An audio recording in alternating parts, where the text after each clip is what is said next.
Beamy Declan, 28. My job is industrial design. I spend my days thinking about ergonomics, material stress, manufacturing processes, and how an object feels in a person's hand. My entire world is built on logic, function, and tangible results. If a design doesn't work, it's a failure.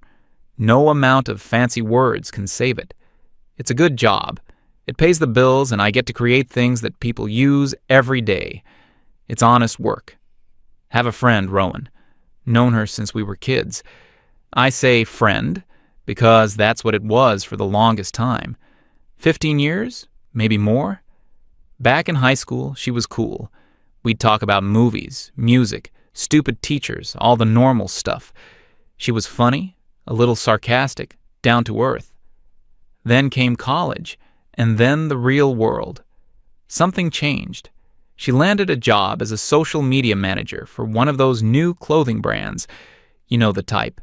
They sell plain-looking hoodies and t-shirts made of ethically sourced organic bamboo fiber for about $150 a pop. Their entire marketing strategy is based on being incredibly progressive and shouting about social justice. And Rowan drank the Kool-Aid. She didn't just drink it, she bathed in it. Her entire personality started to revolve around her online presence and the ideology her company was selling. Our conversations started to shift. It was gradual at first, a few buzzwords here and there. Then it became a constant lecture. Every single interaction had to be filtered through this new lens she had adopted. I remember the first time it felt really strange. It was probably about 2 years ago. I'd just moved into a new apartment. I bought a bunch of flat-pack furniture because I'm not made of money. I asked if she wanted to come over, help me build some of it. I'd order pizza and we could hang out.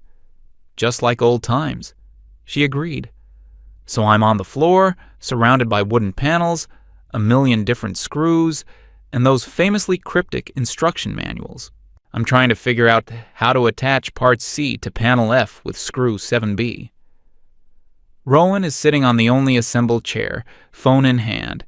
She's not helping. She's documenting, taking photos of me struggling with a screwdriver and a piece of particle board. I figured she was just making fun of me, which would have been normal. Then I saw the caption she posted on her story. It was something like, "Watching men do manual labor is a fascinating look at how society imposes rigid gender roles. We socialize boys to be builders and fixers, reinforcing the patriarchal expectation that men's value lies in their physical utility." She's sitting 3 feet away from me, in my apartment, while I'm building her a place to sit. And she's psychoanalyzing me for a few dozen likes from her online friends. I didn't say anything. I just kept building the damn bookshelf. The pizza arrived. I paid for it. She ate her slices while telling me about the importance of deconstructing the male provider stereotype. The irony was so thick I could have built furniture out of it. That was the beginning of the new normal. Every hangout became a potential minefield of her ideological hot takes. We went to a bar a few months later to catch up. I was having a tough week at work. We were designing a new ergonomic handle for a power tool, and the client kept sending back ridiculous revision requests that defied the laws of physics.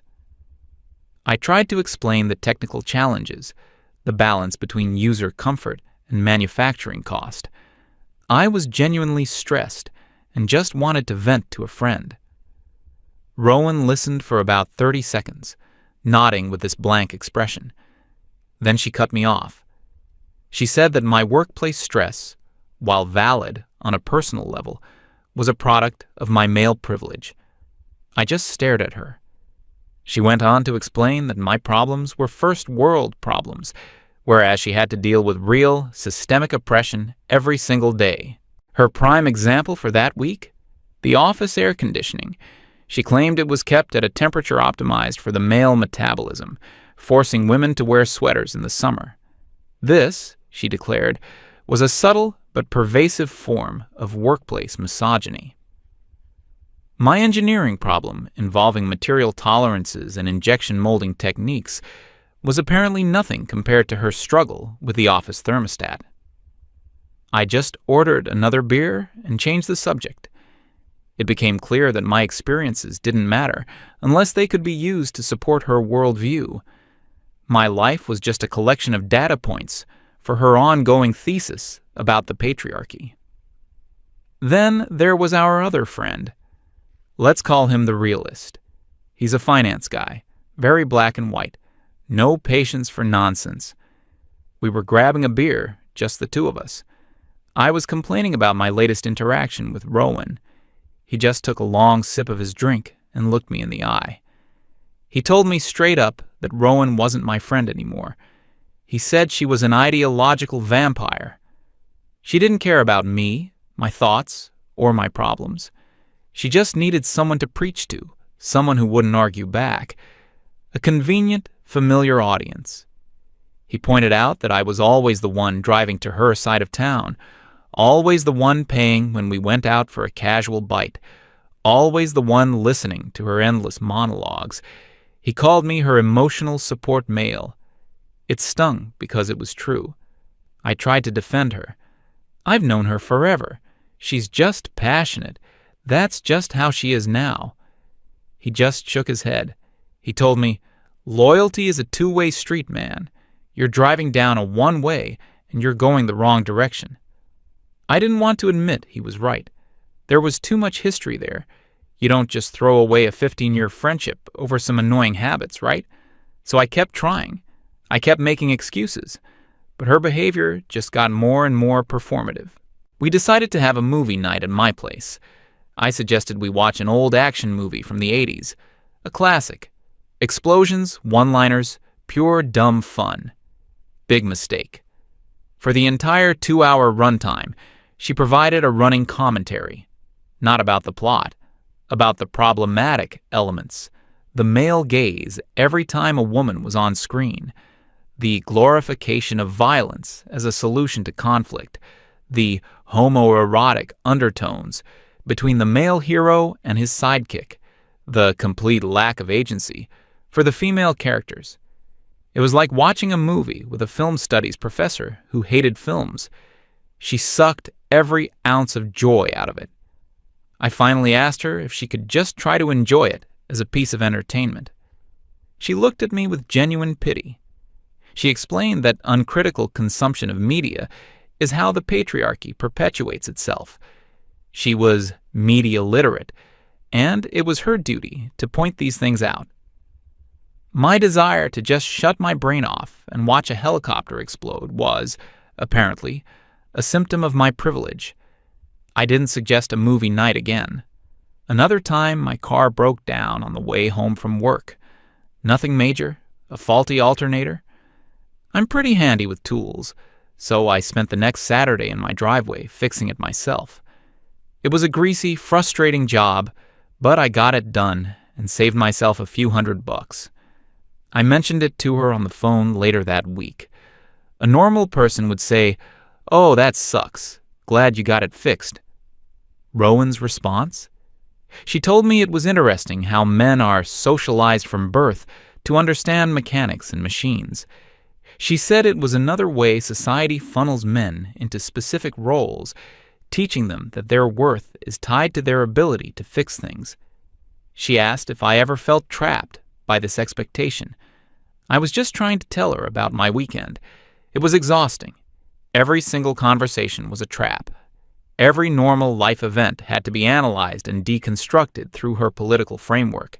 There was no room for just being human. Her social media got even more intense.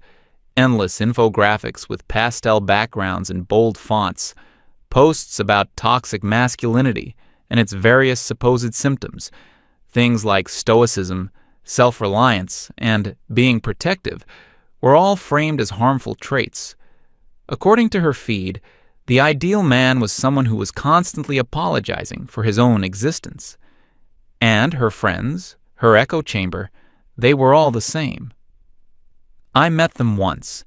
She invited me to her birthday party at some trendy bar. It was me and a dozen clones of Rowan, all working in marketing, social media, or some other creative field for companies with vaguely positive mission statements. The conversation was a nonstop buzzword salad: intersectionality, emotional labor, performative allyship, weaponized incompetence. They spoke with absolute certainty, as if they had unlocked all the secrets of the universe. They talked about men as if they were a different species, a flawed, primitive species that needed to be either fixed or managed. I just stood there, nursing my overpriced craft beer, feeling like an anthropologist studying a newly discovered tribe. One of her friends asked me what I did for a living. I said I was an industrial designer. She gave me this look, a mix of confusion and disdain. She said, "Oh, so you make more stuff for the capitalist machine? That's problematic." This was coming from a woman wearing a $200 dress, holding a $1,200 phone, in a bar where a cocktail cost $18. I just smiled and walked away. That was the last time I hung out with her and her friends. My patience was wearing thin, very thin. I started avoiding her calls, making excuses for why I couldn't hang out, but she was persistent. I think, on some level, she needed me around. I was her link to the average man, her case study. I was the person she could try to educate, the project she could work on. Without me, she would just be preaching to the choir. The dynamic had become so one-sided. She'd call to complain about a microaggression from a male coworker. I would have to listen for 45 minutes. If I tried to mention anything going on in my life, she'd find a way to pivot the conversation back to herself or her favorite topics within minutes.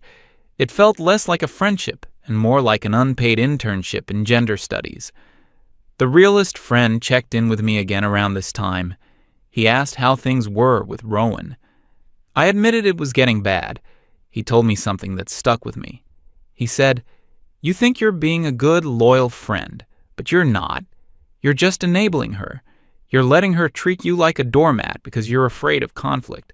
She will never respect you until you respect yourself enough to set boundaries." He was right. I knew he was right, but I still didn't do anything. I guess I was waiting for a sign, a final straw, something so blatant, so hypocritical, that I would have no choice but to finally see the friendship for what it had become. I didn't have to wait long. That sign came in the form of a phone call on a Tuesday afternoon. It was Rowan. She sounded more excited than I had heard her in years. She didn't even say hello. The first words out of her mouth were, "Declan, you are not going to believe this." I braced myself. She told me that her company, the one selling the $100 t-shirts, had just won some kind of online award. It was called the Golden Beacon Award for Corporate Social Responsibility, or something equally meaningless. Basically, a panel of other marketing people decided they were the best at marketing their own virtue. To her, this was like winning a Nobel Prize. It was the ultimate validation of her work and her entire worldview. She was ecstatic. And then she said the fateful words, "We have to celebrate. This is huge. I'm booking a table for us on Friday night at the Alchemist's table." My blood ran a little cold. I'd heard of this place. It was one of those new restaurants that was all over food blogs and social media. Famous for its experimental cuisine, tiny portions, and astronomical prices. It was the kind of place you go to be seen, not to eat. The kind of place where the water menu has its own sommelier. I knew exactly what this meant. This wasn't an invitation, it was a summons.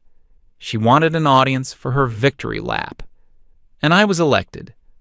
A little voice in my head, the one that sounded a lot like my realist friend, screamed at me to say no. "Sorry, I'm busy.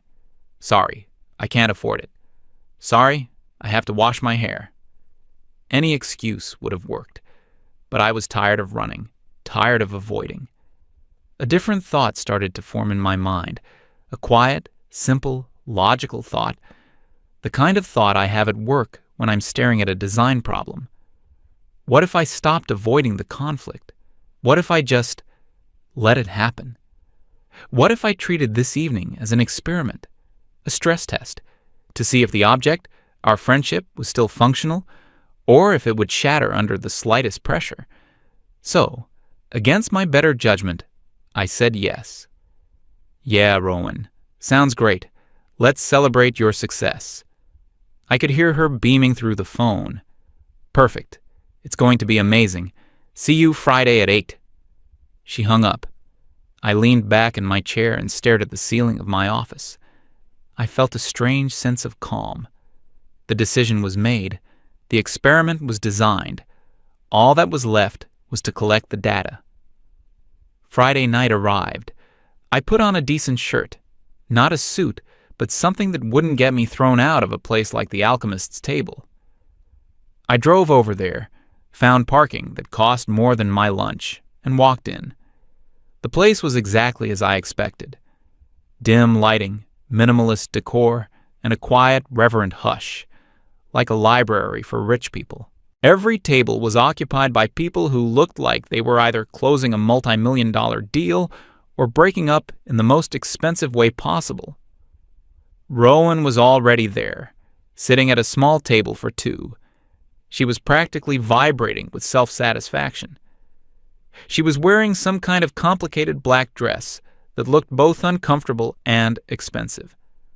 Her phone was already out, propped up against the salt shaker, perfectly angled for a selfie. I sat down. "You made it," she said, as if I might have flaked.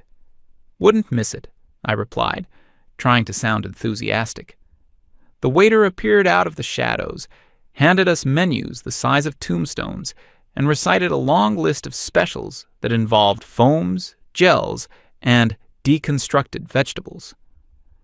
I opened the menu, and my eyes immediately scanned for the prices. They didn't disappoint. Everything was breathtakingly expensive. Rowan, without even a glance at the right side of the menu, started pointing at things. Ooh, the seared scallops with saffron essence sound divine. And I have to try the wild mushroom risotto with truffle oil, and we'll start with the artisanal cheese board. She looked at me expectantly. I just nodded and ordered a steak. It was the most normal-sounding thing on the menu, and even it was described as being grass-fed, pasture-raised, and aged for 45 days in a Himalayan salt chamber. Whatever that means. The waiter glided away. Rowan immediately launched into her victory speech. She talked nonstop about the award, how her boss praised her visionary social media strategy, how their brand wasn't just selling clothes, it was starting a conversation and creating a paradigm shift. It was a masterclass in corporate jargon and self-congratulation. I just sat there nodding, interjecting with a wow or a "that's amazing" whenever she paused for breath. The cheese board arrived. It was 3 tiny slivers of cheese, a dollop of jam, and 4 crackers, arranged on a slab of slate. It probably cost $30. Rowan took a dozen pictures of it from different angles before she let me touch it. Then came the main event, her sermon. She leaned forward, her eyes gleaming with righteous fervor. "You know, Declan," she began, "this award just proves what I've been saying all along. Women are finally taking their rightful place in the world. We are building our own empires, on our own terms. Here we go. For centuries, society has been structured to benefit men. The workplace, politics, even social customs. It's all built on a foundation of patriarchy." She took a delicate bite of a scallop. Take dating, for example. The whole tradition of the man paying for everything. It's so disgustingly archaic. I remained perfectly still, listening. "It's not a gesture of kindness," she continued, warming to her topic. "It's a transaction. It establishes a power dynamic from the very beginning. The man is the provider. The woman is the recipient. It implies that her time and company have a price, and he's paying it." She gestured with her fork. A truly independent, empowered woman would never allow a man to pay for her. It would be an insult to her autonomy. It's like saying she can't provide for herself. It's infantilizing. She looked at me, expecting agreement. I just gave her a slow, deliberate nod.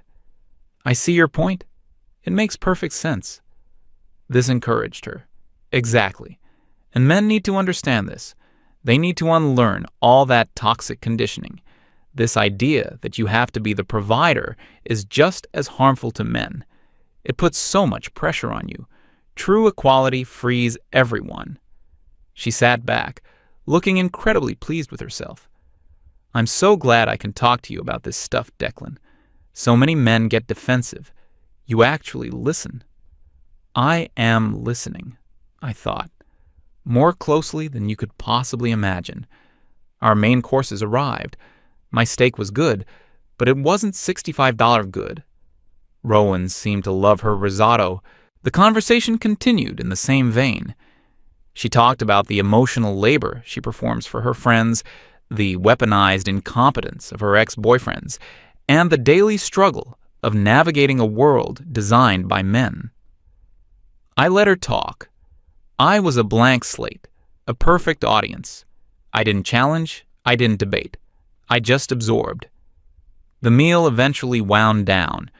She ordered a fancy dessert that involved a chocolate sphere that the waiter melted with hot caramel sauce. She, of course, recorded the entire process for her followers. Finally, the moment of truth arrived. The waiter, with perfect timing, placed the check on the table in a small black leather folder. It was placed exactly in the middle of the table, a neutral ground. Rowan finished her last spoonful of dessert. She then did something very specific. She picked up her phone and became intensely interested in scrolling through her feed. She didn't look at the check. She didn't look at me. She was creating a pocket of silence, an unspoken expectation. The air was thick with it. This was the moment, the final part of the experiment. I let the silence sit there for a good 30 seconds. It felt like an eternity. Then I reached out. I didn't snatch the folder. I picked it up calmly. I saw Rowan, out of the corner of her eye, register the movement. I saw the slight, almost imperceptible relaxing of her shoulders. She thought I was folding. She thought the old pattern was kicking in. I opened the folder. The total was eye-watering. With the wine and all the extras, it was just north of $200. I looked at the number. I looked over at Rowan, who was still pretending to be fascinated by her phone. I waited for the waiter to pass by our table again. When he was in earshot, I caught his eye. "Excuse me," I said, my voice perfectly level. He came over. "Yes, sir?" Rowan still wasn't looking up. She was committed to the act. I pulled out my credit card and placed it on the tray. "We'll be splitting this," I said, looking at the waiter. Then I looked directly at Rowan's head, still bowed over her phone. "Right down the middle, please, 50-50. The effect was instantaneous. Her head snapped up.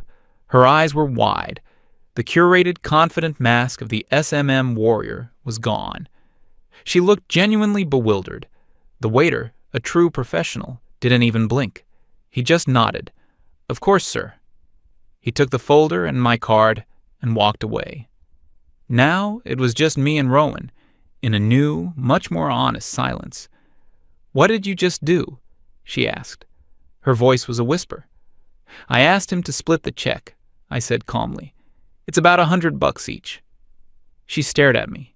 The confusion on her face was slowly being replaced by something else. Anger. "Are you kidding me?" she said, her voice getting a little louder. "No. Why would I be kidding?" "Declan, that's so cheap. I can't believe you." I leaned forward slightly. "Cheap? I thought this is what you wanted. Equality, remember?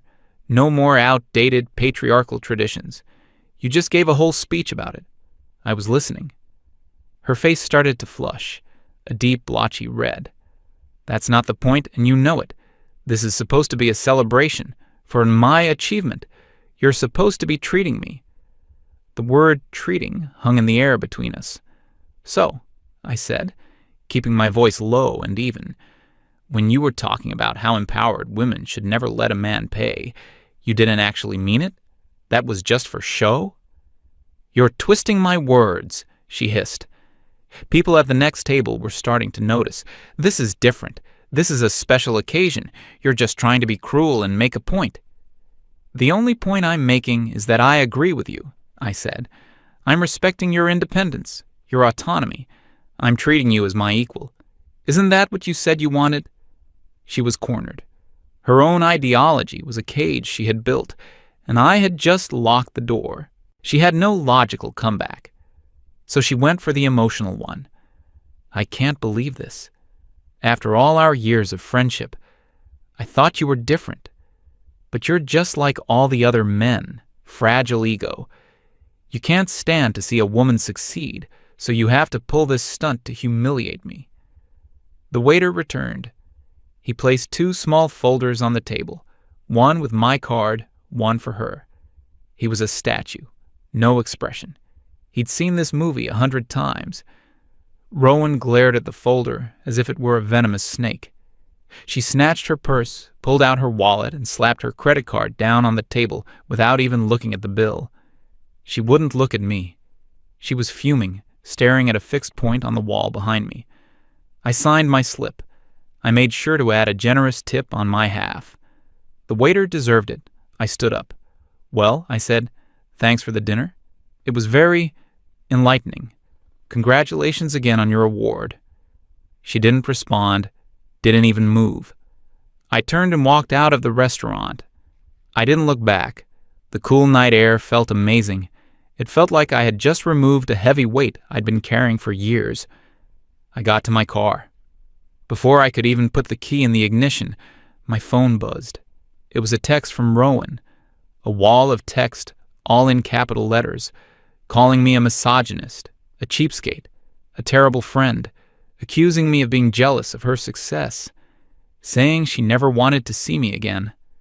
Another buzz, and another. The messages kept coming, each one more frantic and angry than the last. I didn't read them all. I got the gist. I started the car and put the phone in the passenger seat, face down. The next morning, I saw she had blocked me on everything. But before she did, she had posted a vague, passive-aggressive story. A black screen with white text. "Sometimes the biggest betrayals come from the people you've known the longest. A reminder to all my queens out there, never let a man's insecurity dim your sparkle. Know your worth." Underneath, a flood of comments from her echo chamber. "You're so strong. Men are trash. We love you, queen." I looked at the post. I looked at the blocked profiles. I felt nothing. No anger, no sadness, no regret. Just quiet. My realist friend called me later that day. He must have had a sixth sense. "So," he said, "judging by the cryptic post on your ex-friend's Instagram, I'm guessing you two finally had it out." "You could say that," I replied. I told him the whole story, the dinner, the speech, the check. He was silent for a moment, and then he let out a huge laugh. "Oh, that's beautiful, man. That's poetic." He told me I'd finally done it. I'd finally respected myself. And he was right. Our friendship had become a badly designed product. It was all form and no function. It looked like a friendship. It used the words of friendship, but it didn't work like one. It was unbalanced, illogical, and deeply hypocritical. And all it took to break it was a single, simple test of its core principles. I lost a friend of 15 years that night. But looking back, I realized I hadn't really had a friend for the last few of them. The final bill for her half of the dinner was a little over $100. That, apparently, was the price of her entire belief system. Cheapest lesson I ever learned.